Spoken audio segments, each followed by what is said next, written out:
Ciao! Thank you for joining me today. I'd like to take you on a tour of my painting, Da Fontana delle Tartarughe, Roma. I love this painting and I loved painting this fountain. It's in an area of Rome called Piazza Mattei. And one of the neat things about this is the history of the piazza. Today, it's in a quiet neighborhood. And as fountains go, this one's kind of on the small side compared to some of the epically large fountains of Rome. But this one's kind of interesting because it's beautiful, it's got a lyric harmony to it, it's graceful, and it's in a quiet neighborhood. So, let me tell you a little bit about the interesting history of this fountain.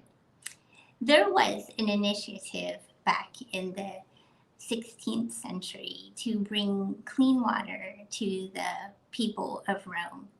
And so part of that initiative was to get the aqueduct, the Aqua Vergine, going. And this fountain was supplied by the Aqua Vergine. And actually, so is the fountain in front of the Pantheon, which right behind me you can see a little bit of a photo of the Pantheon. So they have something in common. They have more in common, but I'll tell you about that later. So anyway, this fountain was originally meant to be in a different neighborhood and have a way more simple design. But the Mattei family, who this piazza is named after, had like 5 or 6 palazzi. So that means palaces. And yes, 5 or 6. Can you imagine? Well, they used their influence to get this put right outside their front door. And all of their palazzi kind of faced the fountain. And of course, just any plain fountain wouldn't do if it was going to be in front of their palazzo. So they influenced the design, and they had 2 artisans work on this, Giacomo De La Porta, and you might know him from the fountain in front of the Pantheon. He was famous for doing the marble basins at the bottom, which everybody considered to be really graceful and like a necessary structure for the fountain. But then there was another artisan employed, and his name was Taddeo Landini. And he's the one who did these graceful sculptures that are meant to be the sons of Neptune. There's some iconography to give the viewer a hint of that. They're sitting on conch shells, and then their feet are resting on dolphins. And this would probably be a good time to explain something else about the fountain.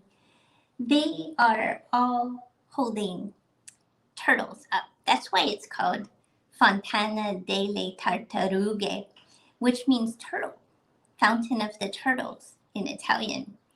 However, that wasn't always the name of this fountain. It was originally called Fontana degli Mattei, from the patrons who commissioned it, the family who lived here. The turtles weren't actually added until much later in history. And so it was after the turtles that were added, people just started calling it Fountain of the Turtles. So Fontana delle Tartarughe.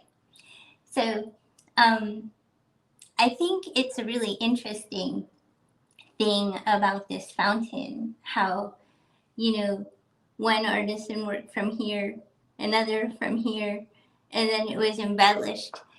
That's so typical of the masterpieces that you find in Rome. They have a rich history that, doesn't just stop at one place. And so, of course, I like to find out about all of that when I paint it.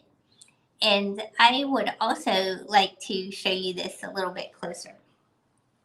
So I have my gloves. I always wear gloves. That's a question I get a lot. Why do I wear gloves when I paint and when I touch the paintings? And that is because my paintings are archival. They're all on handmade paper, and the paint itself is archival as well. And you don't want to be touching it because then fingerprints could show up decades later. And so you don't know that they're there at first, you know. So things like this you handle with care, and it ensures they last, you know, a long, long time. So one of the things I like about this one's kind of big, so it's going to be hard to hold. So I'm going to point first and then hold it closer. One of the things I like about this is it shows the everyday people of the neighborhood just sitting and looking at the fountain. Some people looking at their cell phone, others walking down the street. You know, it's typical life in a neighborhood in Rome. And then I really love how the detail turned out on this building back here. It is really a wonderful backdrop for the gracefulness of this fountain. And this fountain is a really typical structure of the ones you find in Rome. It's just on a smaller scale. So now I'm going to hold it closer so you can see.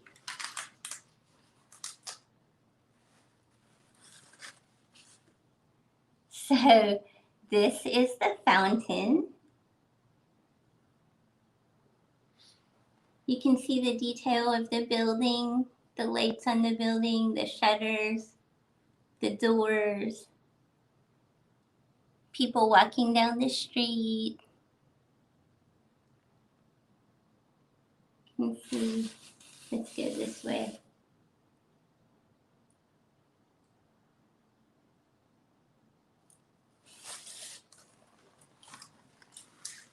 One of the challenges about working on this painting were all these tiles that you see, the cobblestone of the pavement. That was really something, but I decided it was worth it to put it all in.